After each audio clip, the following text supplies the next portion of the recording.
Welcome to my channel, my name is Nick, and whatever you're watching, I'm making videos about. One of the most enduring and interesting aspects of the horror genre is the way it explores the relationship between love and death. You can break it down to sex and death or life and death, but I've always been fascinated with the way the genre juxtaposes the best of life's experiences and love and sex with brutal, grisly death. So it's time to talk about the best romantic horror films. And I know, I've been talking about making this video for months. I originally scripted it around Valentine's Day, and that clearly didn't happen, but I'm glad to be bringing these recommendations to you now because every movie in this top 10 is currently available on convenient streaming services. Unless you're watching this like, I don't know, Sweetest Day 2027, then I don't know what to do. I can't help you. Other than to say maybe you should be subscribed and have your notifications turned on, that way you stay up to date with what to watch and where to watch it. Number 10 is The Fly from 1986. David Cronenberg's sci-fi body horror classic stars Jeff Goldblum as Seth Brundle, an eccentric scientist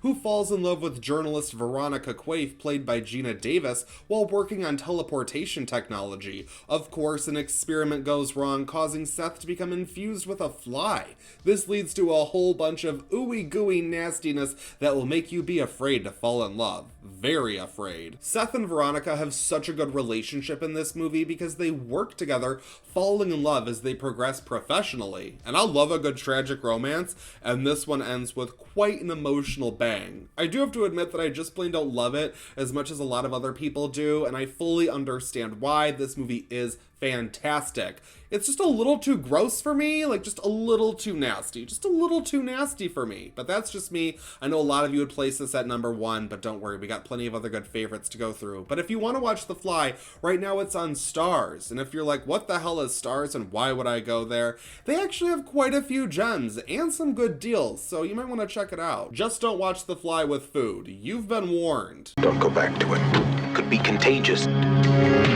I'm afraid! Don't be afraid! No, be afraid. Be very afraid.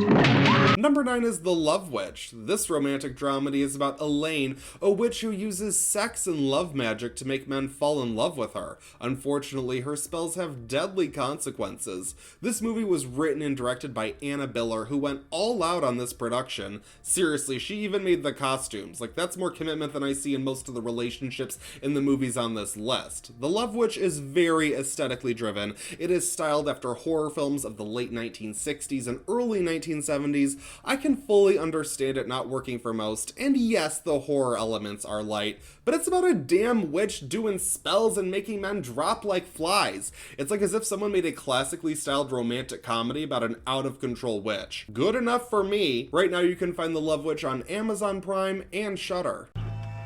You want some? What is it? What is it, Wayne? What is it, baby? What a pussy. What a baby. Number 8 is Demon. This Polish film puts a romantic spin on the Jewish tale of the Dybbuk. Piotr and Zanetta are getting married as something unholy is unearthed near the ceremony. What starts out as my big fat Polish wedding descends into tragedy as the groom becomes possessed by a spirit. That is saying more than I like to normally, but I do want to give you guys a good idea of what kind of horrors are in store. I know this is the type of movie that many of you will consider to be too light to be horror, but this is the perfect example of the kind of smaller gem that I like to point out. While it doesn't have a ton of kills or jump scares throughout the runtime, it has a hauntingly dark ending that I can't not call horror. The relationship at the center of the story is what makes it onto this list because you just want to root for these two. You want them to get married and go live happily ever after, but like I said, don't expect a happy ending. If you can get into it, it's currently on Amazon Prime and Shudder.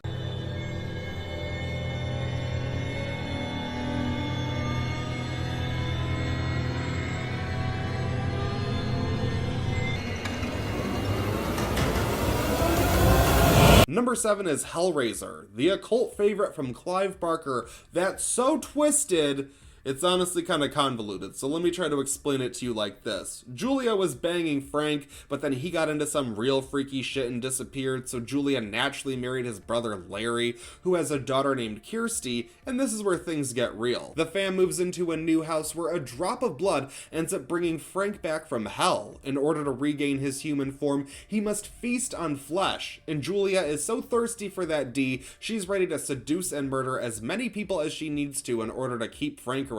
Then things get real fun when Kirsty has to deal with a puzzle box and some demonoids, including Pinhead. While this is more of a story about lust, the bond between Julia and Frank is one of the most horrifying relationships in cinema. I know I don't have to break down Hellraiser for you guys, but if you're looking to watch it, it's on Amazon Prime and Shudder.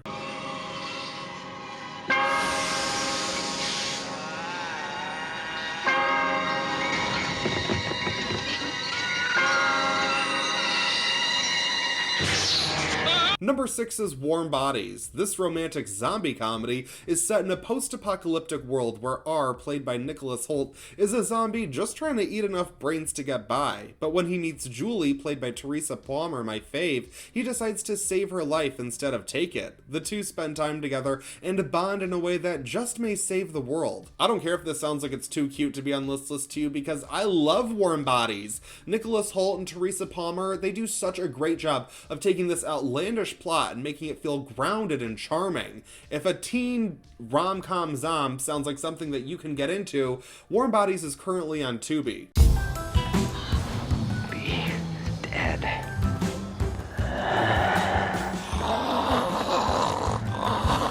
It's too much. Number 5 is Thirst, a vampire horror love story that's not based on Dracula. Extra 10 points to you, Thirst. Sang-hyun is a priest who vows to live by his religious tenets until he volunteers for a medical experiment and finds himself infected with vampirism after a blood transfusion. Falling for his friend's wife, he begins breaking the rules as their twisted love affair turns bloody. While this came out during the late 2000s vampire renaissance amongst True Blood and Twilight, Thirst is the most original vampire love story that we've gotten in ages. Honestly, I wouldn't mind another sexy vampire resurgence, just saying. And you can find Thirst right now on Hulu. 다이언은 어떻게 해서 되는 거예요? 우리 둘 다 지옥 가요. Number 4 is Dracula from 1992. Okay, we gotta sprinkle some Dracula in here somewhere, and Francis Ford Coppola's version is my personal favorite. You know the drill, man goes to visit a creeper in a castle in Transylvania because reasons. It's Dracula's castle where weird but kinda sexy shit goes down, and turns out homeboy's girl back at home, Mina, is basically a reincarnation of Dracula's love, so Dracula goes on this really long boat ride where he kills everyone, then he shows up in Mina's life and totally makes her fall for him even though she's engaged and he's a fucking vampire. This movie is so lavishly produced, it is impossible to ignore. While I love the original from the 30s and Nosferatu, again, this is my preferred version of the story, and it's one of the rare horror films that was actually recognized by the Academy. It won 3 Oscars for Best Costume Design, Best Makeup, and Sound Editing. I think Dracula either is for you or it isn't. I get it, it's old school, but I'd challenge any filmmaker to make a better version than this. And you can find Dracula 1992 on HBO Max. There's a sinister, darker side to him I find irresistible. I have never met any man with such a passion for life. He is unlike any man. Number 3 is Crimson Peak, Guillermo del Toro's gothic romance that stars Mia Wasikowska as a Victorian-era writer who falls for a mysterious stranger played by Tom Hiddleston. After marrying him, she moves to his estate known as Crimson Peak, where his sister, played by Jessica Chastain, resides. Our heroine with psychic abilities picks up on many spirits warning her to get away before it's too late. I can't even get into this movie because there is a big surprise that no one wanted, but it sure is a what the fuck moment. Aside from that, the film isn't really all that scary, but that doesn't take away from its beautiful costume and production design and the wonderful cinematography that makes this a rewatchable favorite of mine. The central relationship in this movie is so obviously doomed, but there's a little something going on with a side piece character played by Charlie Hunnam that makes this a 2-for-1 gothic romance. Keep it up, Del Toro! What was that? A house as old as this one becomes, in time, a living thing. Never go below this level. Number 2 is Ganja and Hess, a vampire horror drama about a Dr. Hess who is infected by an ancient knife and begins thirsting for blood. He engages in a relationship with Ganja, who he shortly turns into a vampire as well. For a while, their love is strong, but how long will it take before their bloodlust tears them apart? Even if the horror elements are used as a backdrop for relationship woes and addiction, Ganja and Hess is easily one of the best vampire love stories ever. Spike Lee actually remade it as De Sweet Blood of Jesus, which is currently on Tubi, but I think the original is such an underseen gem. You ought to head on over to Shudder where you can watch it ad-free. He's not a criminal. He's a victim.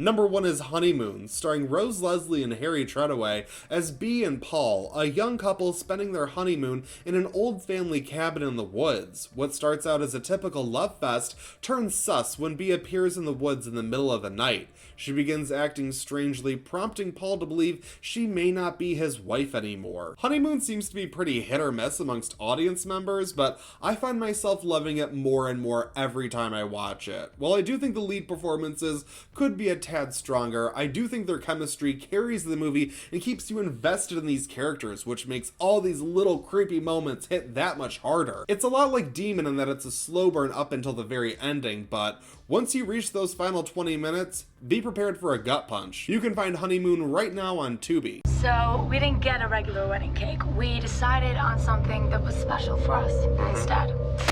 I love you, honeybee.